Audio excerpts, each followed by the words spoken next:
Hey everyone, welcome to part 2 of chapter 7 formation of a company. अगर आपने part 1 नहीं देखा तो प्लीज जाइए पहले पार्ट 1 देखिए, तभी आपकी अंडरस्टैंडिंग बेटर होगी. ओके, तो आज अभी हम पढ़ने जा रहे हैं इनकॉर्पोरेशन.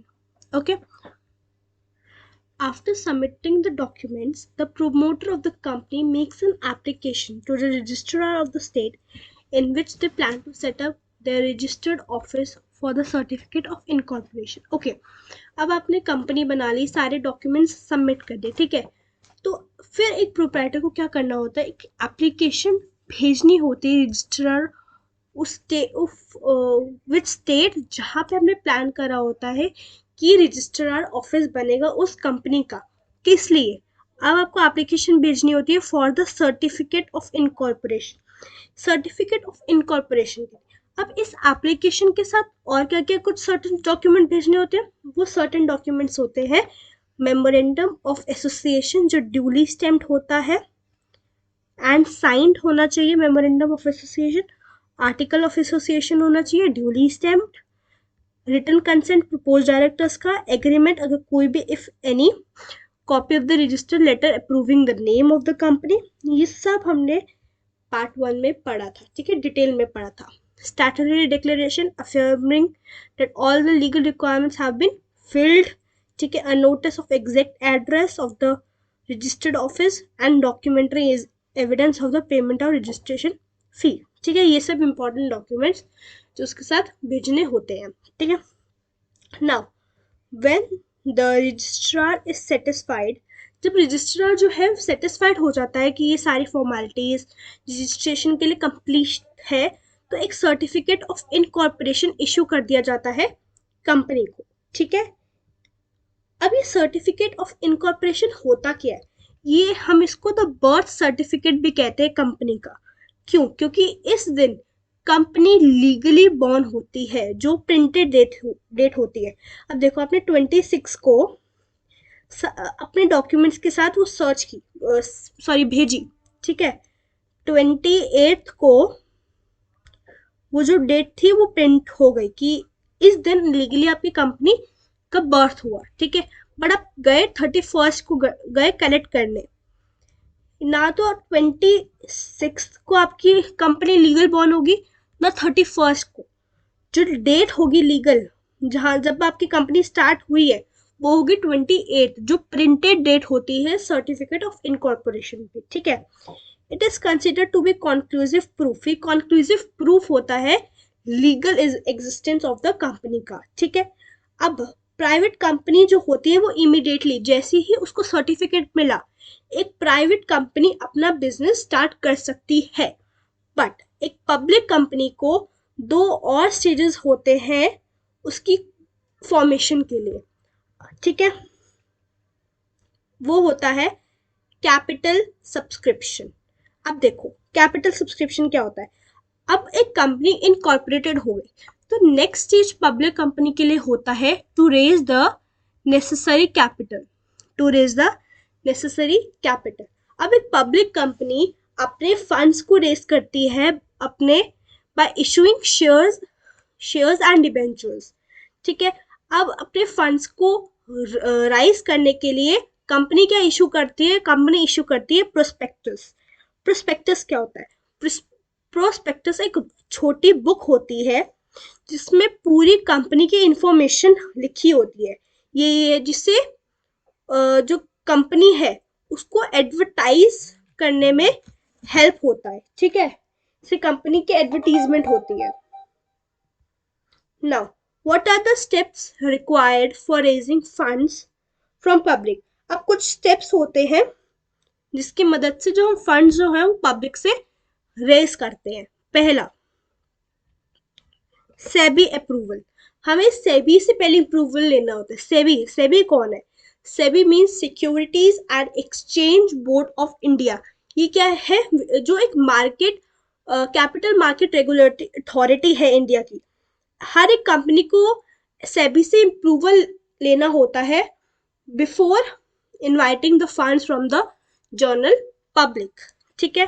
दूसरी चीज क्या होता है? Filing of prospectus.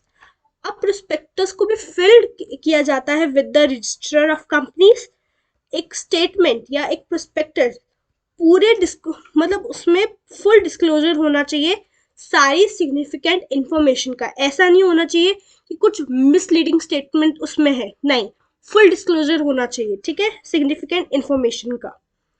थर्ड चीज होती है appointment of bankers, brokers and underwriters. अब फंड्स को रेज करना एक बहुत ही डिफिकल्ट टास्क होता है, ठीक है, तो इस प्रोसेस को ईज करने के लिए कुछ एक्सपर्ट्स को अपॉइंट करा जाता है, जैसे बैंकर्स हो गए, ब्रोकर्स हो गए और अंडरराइटर्स हो गए। अब बैंकर्स को क्यों अपॉइंट करा जाता है? क्योंकि वो रिसीव करते हैं और डिपॉजिट करते हैं एप्लीकेशन मनी को, ठीक है। अब ब्रोकर्स क्या करते हैं? ब्रोकर्स डिस्ट्रीब्यूट करते हैं एप्लीकेशन फॉर्म्स को और इंकरेज करते हैं पब्लिक को कि वो सब्सक्राइब करे शेयर्स को।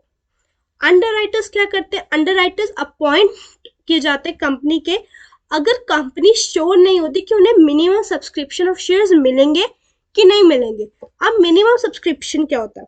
मिनिमम सब्सक्रिप्शन होता है कि एटलीस्ट 90% ऑफ द शेयर्स जो होने चाहिए वो बिकने चाहिए। अगर कंपनी को डर होता है तो वो अंडरराइटर्स को अपॉइंट करते हैं। हमारा नेक्स्ट फोर्थ पॉइंट यही है, मिनिमम सब्सक्रिप्शन।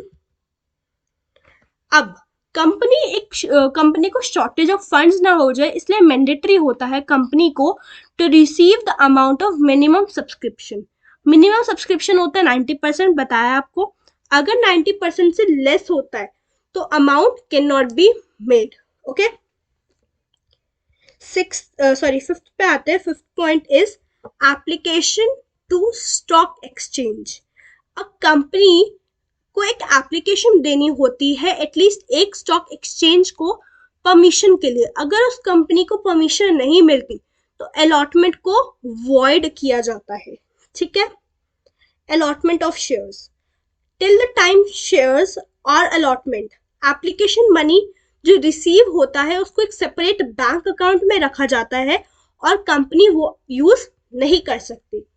अब अपने लास्ट टॉपिक पे जाते हैं, जो है difference between memorandum of association and articles of association. ये इंपॉर्टेंट क्वेश्चन है, ये एग्जाम में जरूर आता है, ठीक है। तो objective, memorandum of association state करता है ऑब्जेक्टिव कि किस वजह से जो कंपनी है वो इस्टेब्लिश हुई है। Whereas article of association define करता है rules and regulations regarding the internal management of the company. Position क्या है? MOA एक मेन डॉक्यूमेंट है, whereas आर्टिकल ऑफ एसोसिएशन एक सब्सिडियरी डॉक्यूमेंट है, ठीक है। Relationship, memorandum of association define करता है रिलेशन बिटवीन अ कंपनी और आउटसाइडर्स के बीच, whereas articles of association define करता है रिलेशन बिटवीन एक कंपनी और उसके मेंबर्स के बीच में, ओके। ऑल्ट्रेशन, अब मेमोरेंडम ऑफ एसोसिएशन में ऑल्ट्रेशन बहुत डिफिकल्ट और लेंदी प्रोसेस है, ठीक है, whereas articles of association में इजी सिंपल प्रोसेस है। नेसेसिटी, अब मेमोरेंडम ऑफ एसोसिएशन बनाना बहुत ज्यादा मैंडेटरी है, whereas public limited company जो होती है उनको आर्टिकल ऑफ एसोसिएशन बनाना मैंडेटरी नहीं होता है। क्लियर? इसी के साथ हमारा चैप्टर खत्म होता है, चैप्टर 7। अब जो इम्पोर्टेंट चीजें हैं चैप्टर 7 में वो तो ऑलमोस्ट सब है, बट दो जो आ सकती हैं वो तो एक तो शॉर्ट नोट हो गया मेमोरेंडम ऑफ एसोसिएशन पे, डिफरेंस बिटवीन हो गया एंड फंक्शंस ऑफ प्रोमोटर्स। ये 3 चीजें हैं जो मेन है जो एग्जाम में आ सकती है। Thank you and have a nice day. हम मिलते हैं चैप्टर नंबर 8 में। Bye bye, see you.